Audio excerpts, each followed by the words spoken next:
আসসালামু আলাইকুম, কেমন আছেন সবাই? আশা করি সবাই ভালো আছেন। তো আজকে আমরা দেখাবো তাবুক থেকে কিভাবে আমরা মক্কাতে উমরা করার জন্য যাই। প্রথমে আমরা তাবুক থেকে রওনা হওয়া মদিনাতে। তাবুক থেকে মদিনা দূরত্ব প্রায় 700 কিলোমিটার। তো আমরা মদিনাতে ইতিমধ্যে পৌঁছে গেছি। তো এখানে হেরামের কাপড় পরার জন্য আমরা ইতিমধ্যে গোসল করে নেব। তো সবাই সিরিয়ালে আছে। গোসল করে নেওয়ার পর হেরামের কাপড় পরে আমরা চলে গেলাম মক্কার উদ্দেশ্যে। ইতিমধ্যে পথের মধ্যে যাত্রাবিরতি দিচ্ছে খাওয়ার জন্য। তো সবাই খাওয়া দাওয়া করে গাড়ির সামনে এসে দাঁড়াইতেছে। কেউ গাড়িতে বসে রয়েছে, কেউ একটু রেস্ট নিতেছে। তো এখান থেকে চলে যাবো আমরা মক্কাতে। মদিনা থেকে মক্কার দূরত্ব প্রায় 500 কিলোমিটার। তো ইতিমধ্যে আমরা মক্কার ভিতর প্রবেশ করলাম। তো ইতিমধ্যে দেখতে পেতেছেন কাবা শরীফ। তো আমাদেরকে আস্তে আস্তে নিচে চলে যেতে হবে, যেহেতু আমাদের উমরা এখনও করা শুরু হয়নি। তো নিচে গিয়ে আমরা উমরা শুরু করব। তাওয়াফ করার জন্য নিচে যাইতেছি আমরা। তো এখানে যে কাবা শরীফটা দেখতে পেতেছেন, উমরা করার শুরুতে এখানে 7বার তওয়াফ করা লাগে।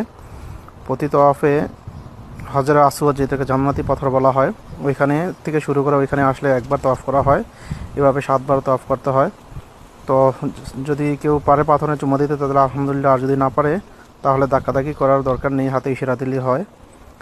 তো তাহাও এভাবে একবার, দুইবার, তিনবার, 7বার তওয়াফ করার পরে আমরা তাও শেষে 2 রাকাত নামাজ পড়ে নিলাম। নামাজ পড়ে আমরা এখান থেকে চলে যাব সাফা এবং মারওয়া পাহাড়ে। তো সাফা থেকে মারওয়া পাহাড় এভাবে একবার, সাফা থেকে মারওয়া একবার, মারওয়া থেকে সাফা একবার, এভাবে এরকম করতে আমরা 7বার তো যাবো আসবো।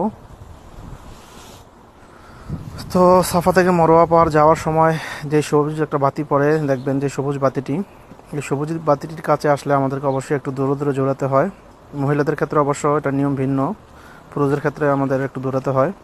তো সাফা থেকে মারওয়া, মারওয়া থেকে সাফা, এভাবে 7বার যাওয়ার পরে আমাদের উমরা কমপ্লিট করা হয়। তো উমরা শেষে আমরা অবশ্যই চুল কেটে নেওয়া ভালো, চুল একদম ফেলে দেওয়া সবাই এটাই করে। তো আমরা ইতিমধ্যে মক্কা থেকে বাইরে হয়ে গেলাম, হয়ে যাব ইতিমধ্যেই,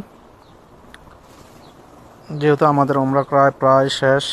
উমরা শেষে আমরা আমাদের চুলগুলো ফেলে দিলাম, মাথা মুন্ডু করে নিলাম যেটাকে বলে। তো আমাদের উদ্দেশ্য ছিল আমরা আবারও মক্কাতে যাব এবং মক্কাতে গিয়ে ইফতারি করব। তো ইতিমধ্যেই আমরা আসরের পর মক্কাতে চলে গেলাম এবং ইফতারির জন্য এখানে সিরিয়ালে বসলাম। এবং আমাদের ইচ্ছা ছিল এখানে ইফতারি করার। ইফতারি করার শেষে এখান থেকে আমরা চলে যাব মদিনাতে।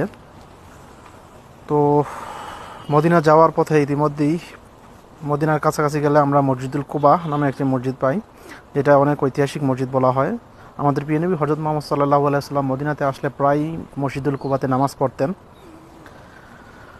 তো মসজিদুল কুবা থেকে আমরা চলে যাব উহুদ পাহাড়, যে উহুদ পাহাড় নিয়ে অনেক ঐতিহাসিক